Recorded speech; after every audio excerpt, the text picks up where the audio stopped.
Hi everyone, my name is John Kendrick. I'm a member of the BCC Culture Affairs Committee. And I'd like to thank all of you for attending this afternoon. The Tuskegee Airmen, as they are known, was the first black pilots in the U.S. Armed Forces. They were trained in Tuskegee Institute in Alabama. The Tuskegee Airmen flew their first combat mission in North Africa on June the 2nd, 1941, broke the barriers against blacks in aerial combat that the Army had maintained since World War I. Please welcome Officer Oliver Goodall as he tells us the story about the Tuskegee Airmen.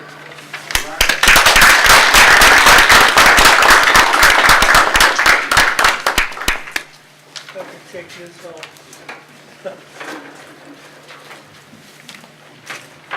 Where's your mic? I don't talk that much.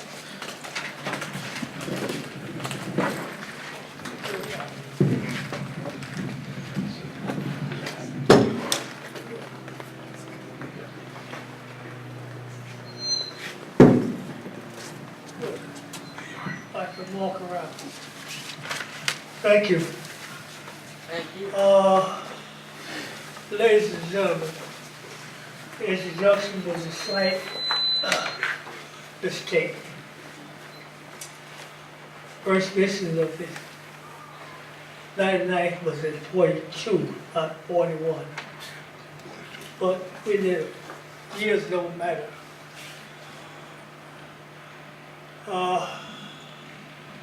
Before I do a lot of talking, I want to show you a DVD about your program from start to finish. It's only 12 minutes, then I'll get up and talk a little bit. I love to talk. They call me the preacher, but I won't. Show that.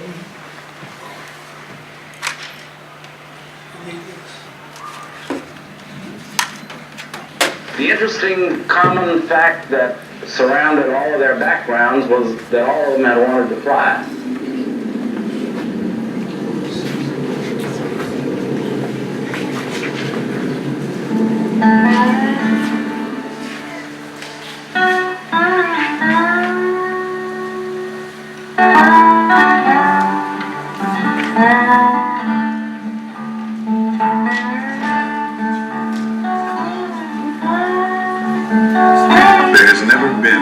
Of time, more inspiring words written than those that read that all men are created equal. Sadly, for many, these same words proved a hollow promise left to echo in time, resounding as a mockery of an equality that would demand years of struggle, overshadowed by bitter disappointment.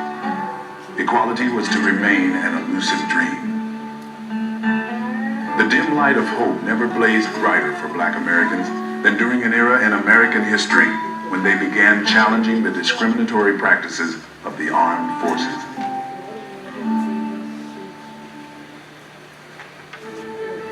Key to the demands of major black organizations such as the NAACP, the National Urban League, and others, was for the designation of centers where Negroes could be trained for work in all branches of the aviation corps. It was not enough to train pilots alone, but navigators, bombardiers, gunners, radio men, and even mechanics. Under this collective pressure, Congress made concessions by passing Public Law 18. Under its directive, an air school to prepare blacks for military service was authorized. 91 of the 100 young Negro college students enrolled in the civilian pilot training program qualified for civil licenses during 1939 and 1940. In spite of all these facts, the Army Air Corps refused to alter its stand and allow blacks to fly.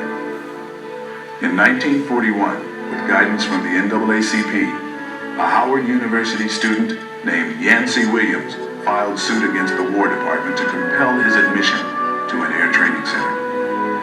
Almost immediately, the War Department responded by announcing that it would establish an air unit near Tuskegee Institute, Alabama. the 99th Pursuit Squadron.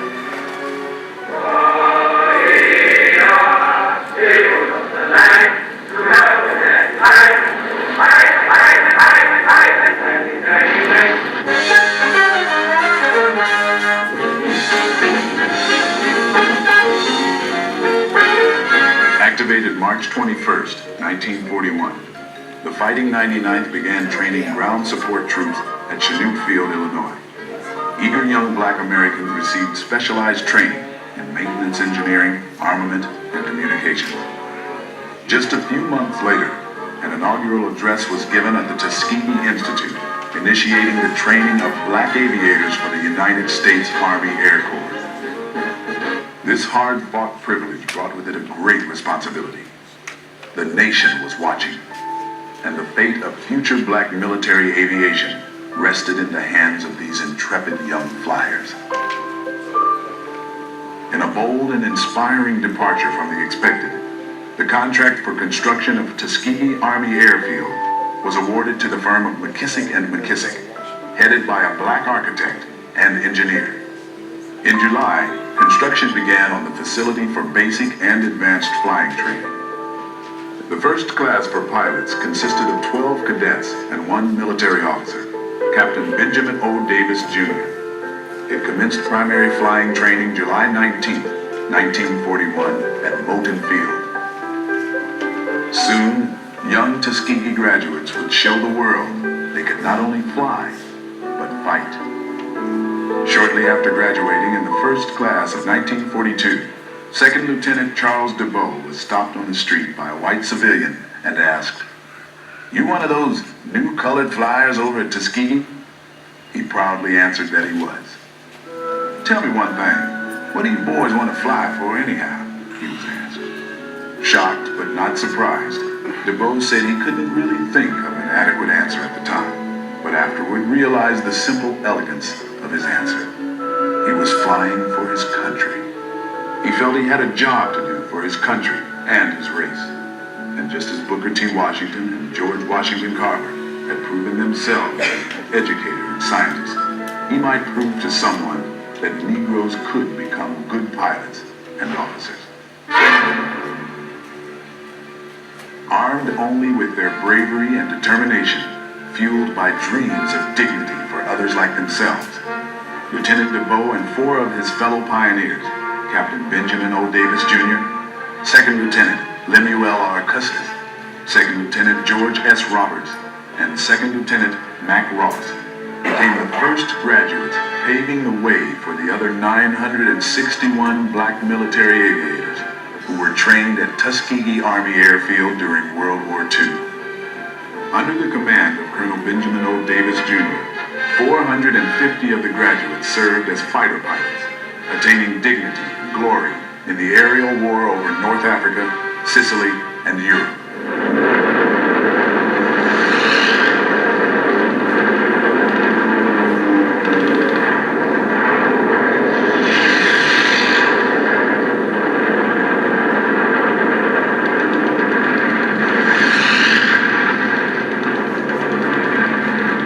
Flying P-40s, P-39s, P-47s, and P-51 type aircraft, the 99th Squadron became the 332nd Fighter Group, which also included the 100th, 301st, and 302nd Fighter Squadrons.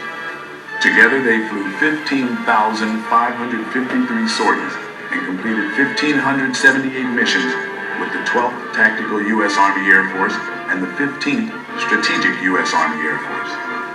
And with each and every mission, yet another victory was achieved, not just for the nation, but for our people as well.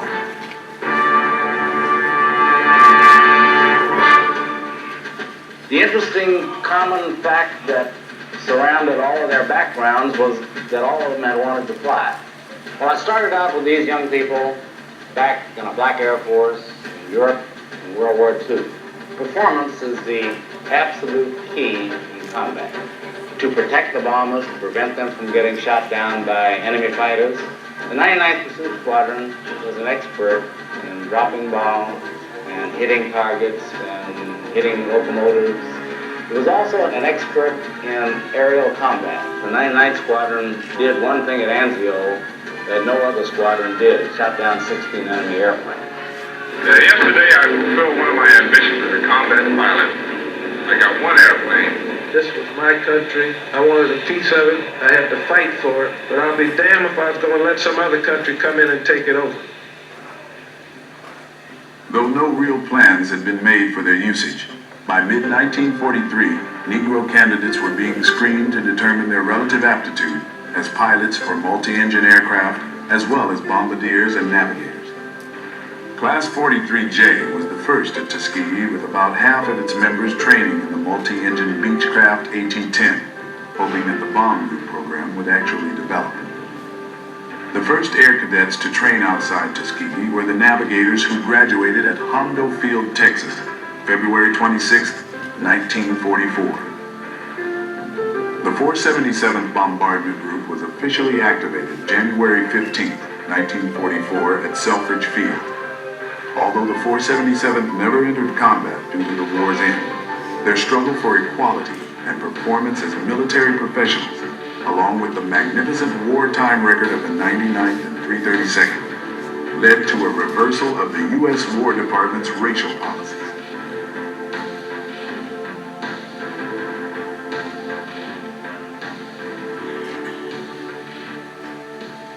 In 1946, Tuskegee Army Airfield closed. Shortly after its closing, the former base commander, Colonel Noel Parrish, in discussing the success of the flying school, said the following: "How good were our pilots? How good is any pilot? Our men were good enough to graduate from any flying school in the country. We made sure of that. And working together, we proved it. We emphasized that a pilot or a man of whatever color, size, or shape is just as good as he proves himself to be. Men and pilots have to be considered as individuals. We have had some of the worst pilots in the world right here, and we have had some of the best. In the first place, they flew and fought as men. They may have had pretty good alibis for being failures if they wanted to use these alibis. Or they may have been proud of their group as the only one like it in the world, as they had a right to be. But when the test came, they had to fly and fight just as men. Americans against a common enemy. Today, there are over 425,000 Black Americans serving in the armed forces as an integral part of the defense of this great nation. Their position in the military, their communities, and indeed the world has been attained and preserved through achievement and honor, the direct result of commitment to their ideals and dedication to their dreams. In the early days of Tuskegee, in addition to the already difficult job of flying, we trained under the additional pressures of segregation, but we had no time for self-pity or despair. We were too busy preparing ourselves for a career of service to our nation. The state of our fully integrated Air Force today is a pretty good indication that we did a good job. But that doesn't mean that the future will be a rose garden, or that there will not be other obstacles to overcome. Freedom must be repurchased by every new generation. When the Tuskegee flying program was offered to America's black youngsters, we were ready. We had prepared ourselves for this opportunity, and when it presented itself, we grabbed it with both hands. Prepare yourself so that when your Tuskegee appears, you will be ready.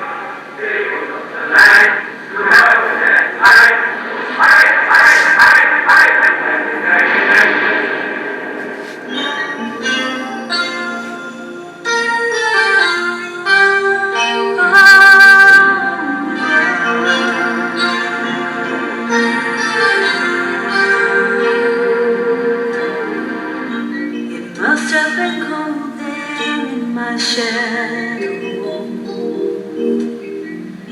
to never have sunlight on your face. You were content to let me shine, that's your way. You always walked a step behind.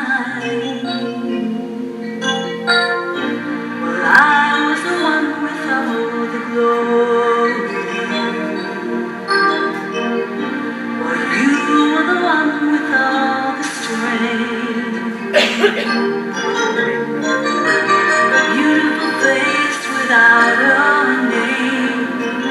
Folks so long, beautiful smile to hide the pain. Did you ever know that you're my hero? You're everything I wish I could be. And I can fly higher than an eagle, because you are the wind beneath my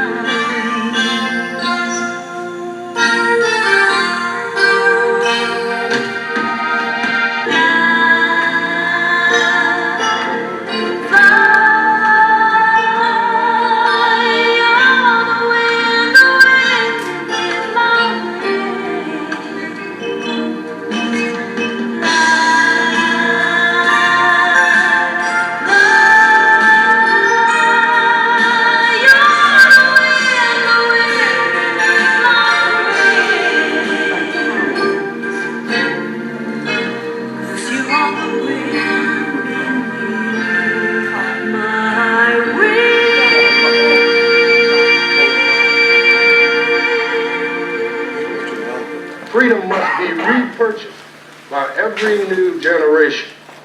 Prepare yourself so that when your Tuskegee appears, you will be ready.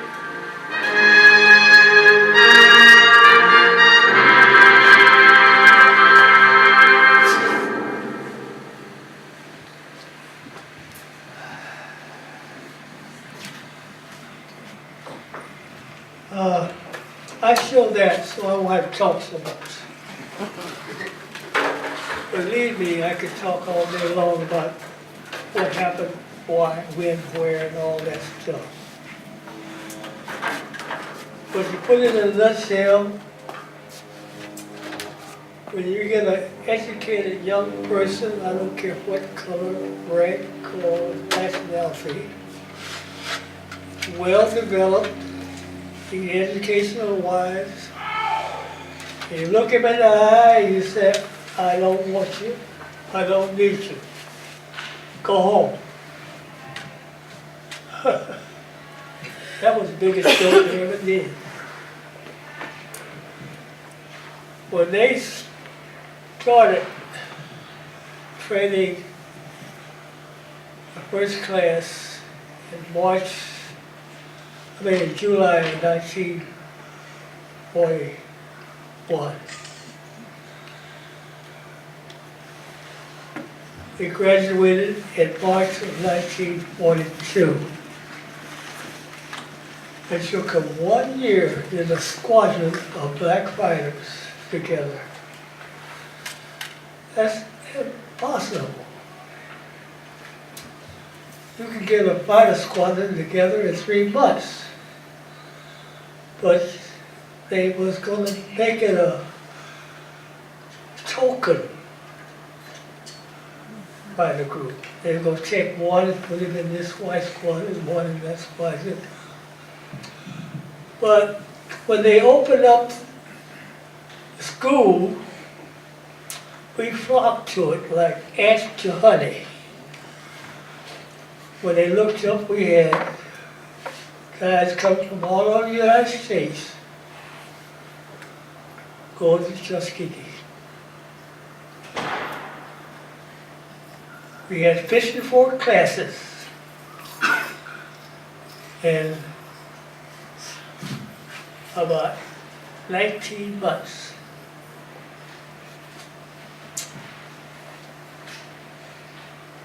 We were good. The military did us a favor. They trained us, retrained us, overtrained us, undertrained us, and trained us again. We could outfly anybody. But the only thing wrong with it, we didn't have combat experience. The born of 50 that went overseas and the 99 went overseas in the 340s and was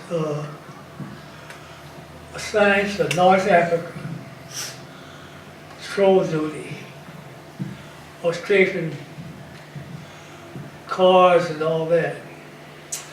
He saw those pictures Buster Simmons and said he didn't see no kill or stuff. That happened. They tried to disqualify him. The picture will always also show that Bill Davis came back to pick up the 332nd. And he turned the group over to Spanky Roberts, a major at that time. And the 99 moved from North Africa to Sicily. When the 12th Air Force moved. When they got to Sicily, Spanky Roberts said, "Hey, I want you to go out, kick butt, and take names." Our colonel said he got shot down 17 aircrafts. They actually shot down 19. We sent guys to the archives down in Montgomery and any other place where they have histories about Tuskegee Airmen. We find a lot of stuff hidden in boxes. They don't want to be seen or heard of. So out of sight, out of mind, that's what the military was all about. There was two phases in this, or three phases I should say. The 450 that went overseas, they had the best loss record going. And it kind of gets me under my skin of the 66 men that were lost. We only lost 66 men out of 450. No other group can say that.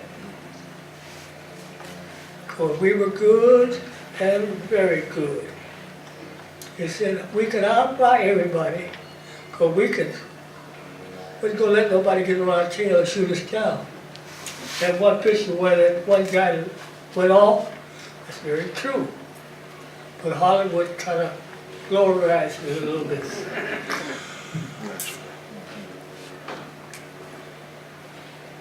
When the 332nd went overseas, they went overseas in the P-39.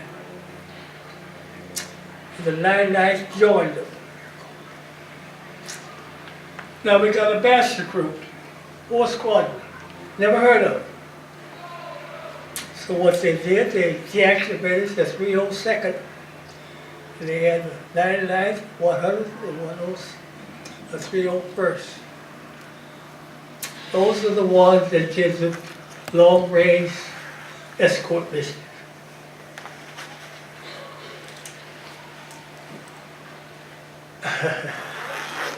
One tale is about when they went to Germany. There was a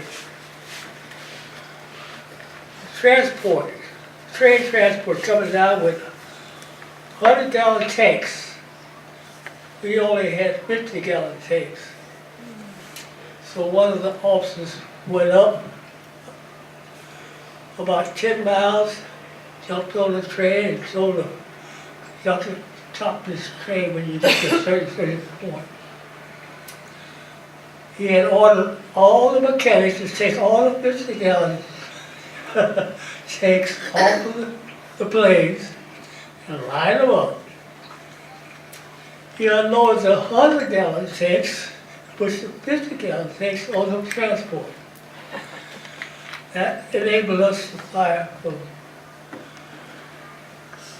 Robertelli, Italy, pick up the transport in France and take them all the way to Germany and come back. Word got out that the great train robbery We only transferred, we didn't rob them, we only transferred. Anyway, that's the way it begun, whatever. In the meantime, when the 332nd left here, we had 4 squadrons of B-25. 4 squadrons. We had the 616th, the 617th, the 618th, the 619th Bomber Squadron. And we were stationed at Selfridgefield, Michigan. And our commanding officer started this really downgrading of the officers when he decided to push the officers club off limits. And we weren't going to have that. So he got together with General Hunter. Now you got to remember, when the war broke out, all your commanding officers and most of your generals were Southerners. And they took that segregation right from living into the service with them. So here we come, some brass young Americans of color, and demanded our rights. Colonel Selway said, no, I won't have that. So they moved us from Selfridgefield. Sent 2 squadrons to Atterbury, Indiana, 2 squadrons to Gardnerville, Kentucky. Separate us, divide and conquer. If you don't know, we used to get up and fly up, meet each other up in the air and talk. We had more conversation in the air than we did on the ground. But anyway, that's the way it is. Then, here comes 2 years later, General MacArthur said he wanted everything in the South Pacific that could carry a bucket of water or throw a brick. So they had to put us back together again. In the meantime, our colonel, as we got to Freemanville, Indiana, decided to segregate an officers club again. And after I had graduated and got my bars, the Constitution said I was an officer and a gentleman. And I should be afforded any facility I go to on any base.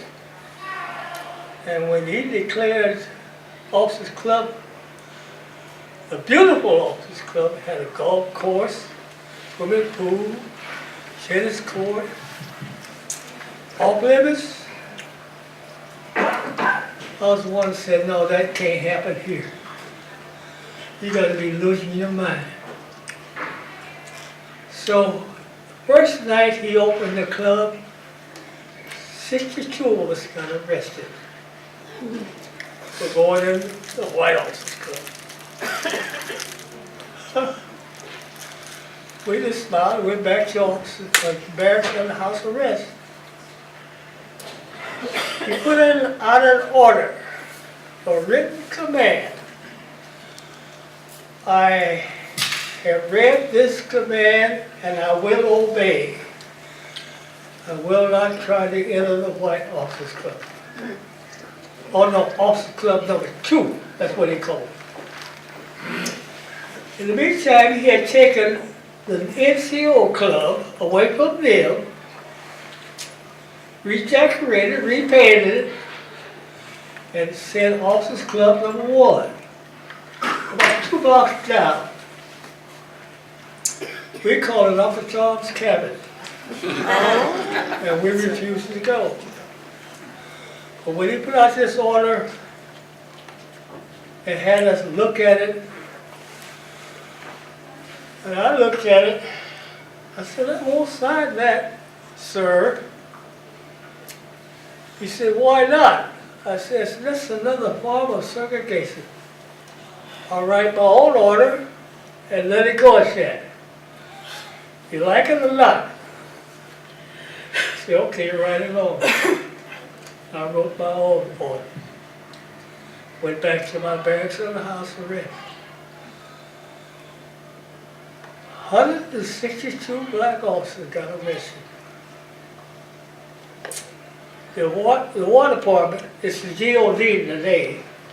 The War Department says the IG now to investigate why all these black officers are being arrested.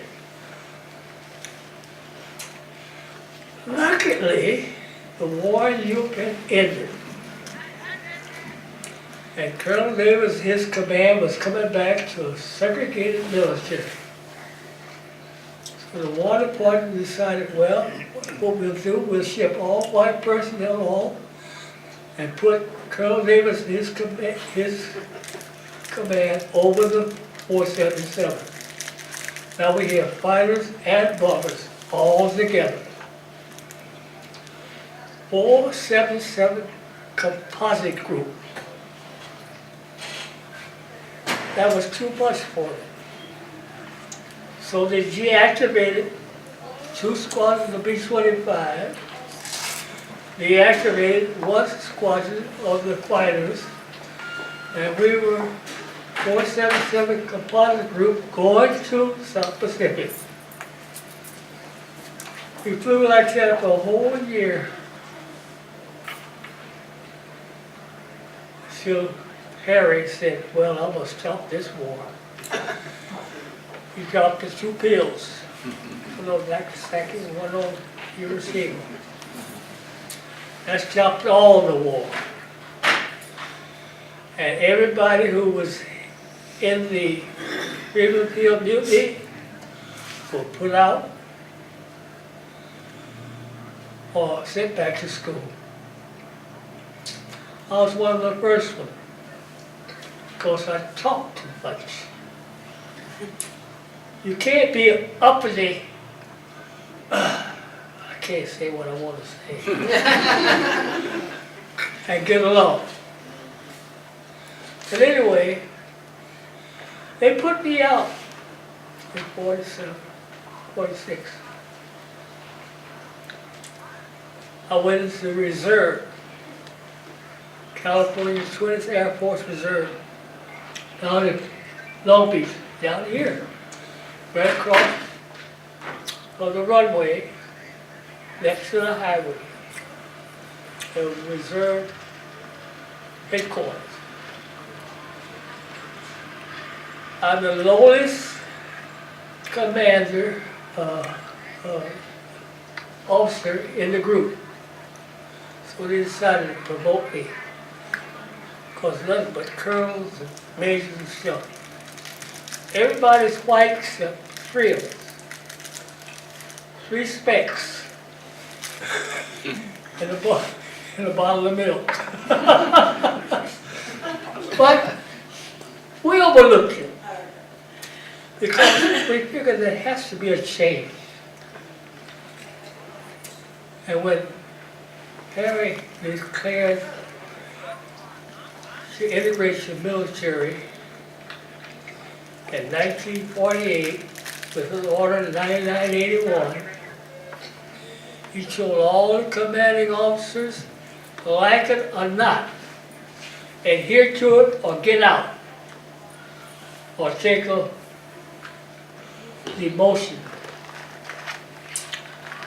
He has a lot of them just retired, period. He had some that stayed in and adhered to it. But we lived through it. I tell the youngsters, well, most of you are youngsters to me. Anything under 60 is a youngster.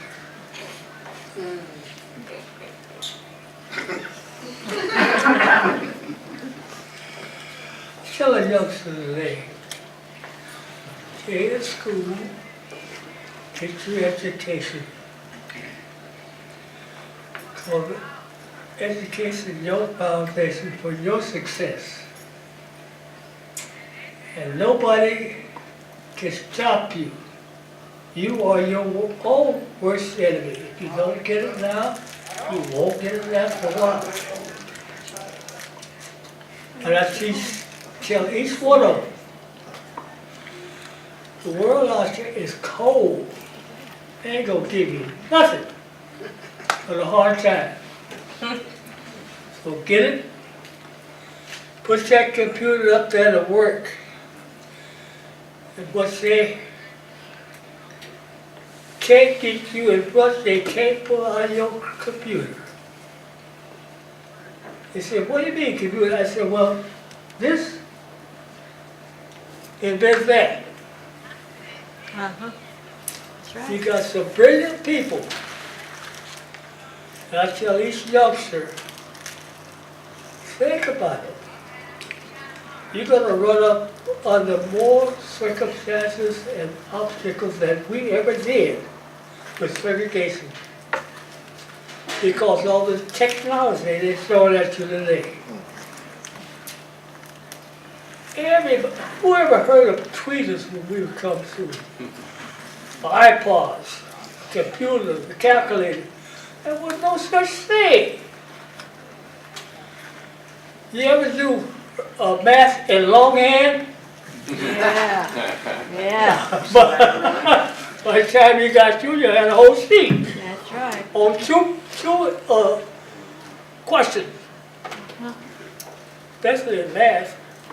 I majored in physics. And I had a good time. Because my mother was one of those people, although she was a half-breed, she always said, Sonny, you go to school or fight? I said, fight who? She said, me.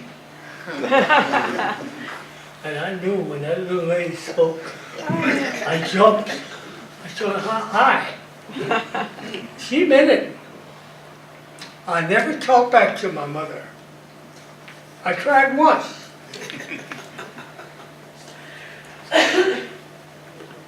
We were out doing spring break, or before spring break, on track. Our coach would always give us something, 5 o'clock, and make us run 5 miles. Come back, take a shower, go to school.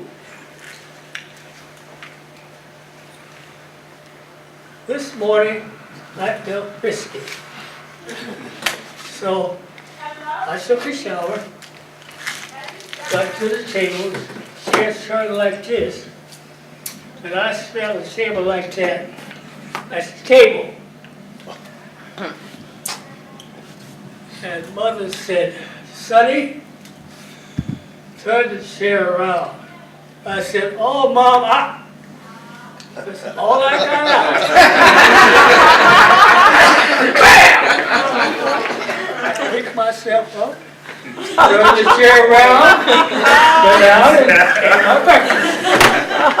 I want to go watch that woman. She was mean. But you crossed her. She lived to be 97. I just hope I can live past her. I got about 10 more years to go. But, ladies and gentlemen, that's the bare facts. I'm glad to be who I am. I'm glad to be American. And I love everybody. I tell all the youngsters, do one thing that my mother did to me. She set me down when I was 14 after the incident. She opened her Bible to 1 Corinthians, the 13th chapter. Yes. She said, now Sonny, you read that every morning and every night. I started living by it. I have. You'll never go wrong. Love makes the world go round. Thank you. Do you have any I have a questions? question for you. The Tuskegee Airmen have quite a history in the European theater, but very little in the Pacific. Why is that They didn't want us. in the Pacific? They didn't want us in Europe. Well, I know that, yeah. They didn't want us. But when Max said he wanted everybody over there, because see, he was on his way to Japan. And he was island hopping. Mac was a general. He believed in the war. And when he said something about killing people, he could kill anybody who was his enemy. And he was like that. But, you know, he and Harry didn't get along. Yeah, they should not. Yeah, Because Harry's the one that fired him. yeah. Any more questions? The triple nickels. That was the jumpers. Triple nickel. Parachute board. I wasn't going to jump out of no plane.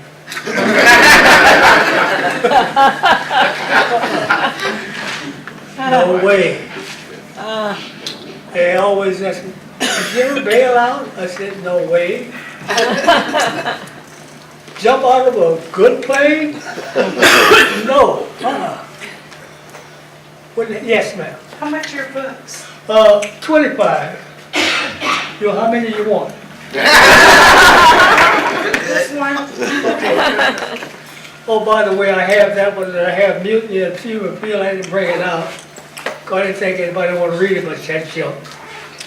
The Air Force don't want to be told about it. It's in my car. I have those. I have a question. Yes, I think some of us know a little bit about Benjamin O. Davis, Sr. and Jr., but we don't know much about James. Can you talk about him a little bit more? Temple James was a pilot. See, when the war broke out, he was going to Tuskegee. He was at his structured primary when he first started out. And then when his number came, I'll give you an autograph when I get through. When his number came up, he joined the cadets in basic in 43G. But he had trained a lot of these guys to fly. You see, most of our primary instructors were black. All our teachers were black. Except one. I don't know what you call it. We had some physics class. Here come a 17-year-old, walks in the class. Gentlemen, good afternoon. Okay, this can't be an instructor. And his master's degree. No, it's PhD in physics. At 17. Wow. He worked for JPL until 2 years ago until he retired. He lives in Walnut today. But when we saw him, he looked like any schoolboy. And you want to say, you got to be a joke. But when he started showing those problems, if you didn't know it, you were in trouble. How many are there of you left? Between the service people and everybody else, there's about 400 of them still alive. We're losing them. Yeah. We lost 2 in the last month. And we lost the only recognized ace, the Archer, 2.5 weeks ago. Yes, sir. The squadron that went to Italy, did they That have was a anything to do with, like that movie that came out about 2 years ago? Tuskegee Airmen? You know, where they were supposed to have, Just played it. That was up there. It came out in 1996. 96? We critiqued it in our convention in Atlanta in 96 for the public even saw it. We said it's good, but you people just goofed up. Hollywoodize it too much. Two things we know that didn't happen. This is Roosevelt, didn't fly with a cadet. She flew with Chief Allison before Tuskegee was ever there. And no cadet ever killed himself, which the picture says he died in nothing, that didn't happen. Well, we asked him why. He said for public consumption. They need something drastic to show. I said, oh, you got to be kidding. That's drastic enough. Yes, ma'am. What was your true feeling or opinion about the G.I. Joe Tuskegee Airmen doll? I have two of them actually, but I wanted to know. They did a good job. You know, like everybody else, they've got to make money. I have 4. I won't turn them loose right yet. They're really valuable. I don't know what you paid for yours. I got it at the convention in Indianapolis. Oh. Mine's worth $100 a piece. More. I think G.I. Joe was a World War II G.I. I don't know. That's something I don't know. Yes, sir. And I think it was 2009 or 2008, I'm not sure. You were invited to Washington for an award. What award was that? That's 207. We received the Congressional Gold Medal. It's in the Smithsonian. All the DODs got a replica. I have one in the trunk. I won't bring it out because somebody tries to steal it, I can shoot them.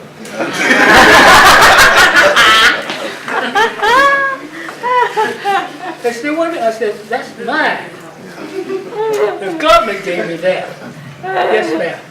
Were you originally from Tuskegee or were you just there for the trip? Were you originally from Tuskegee? No, I'm from California. From California?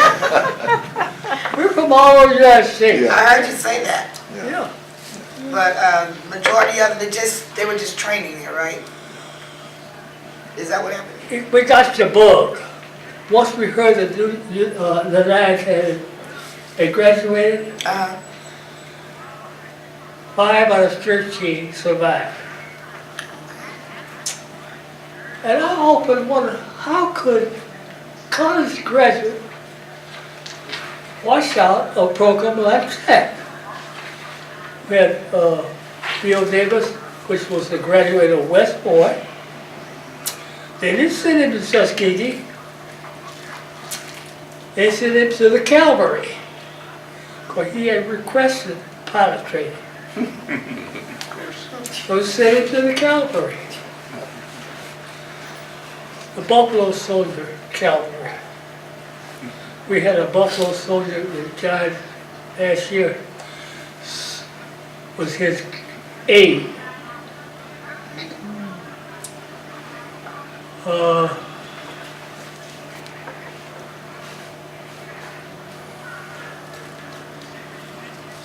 Roberts had graduated from Virginia University.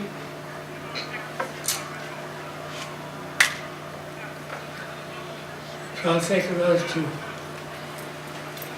One was an officer, police officer, that had graduated from college.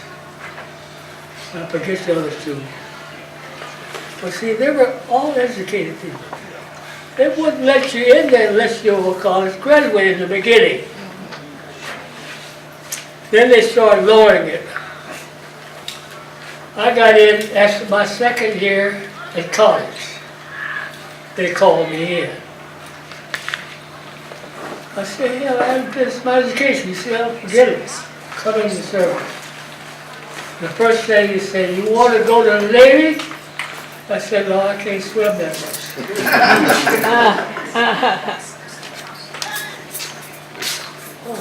You going to buy two?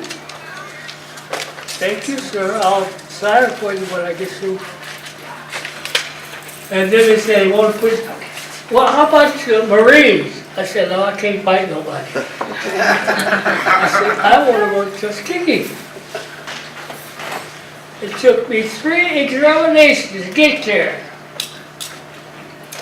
First time it was, I got 94 on my first exam.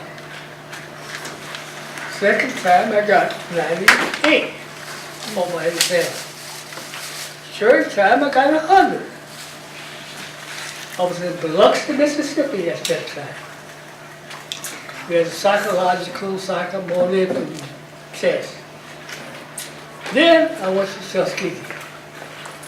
You know, trial and error.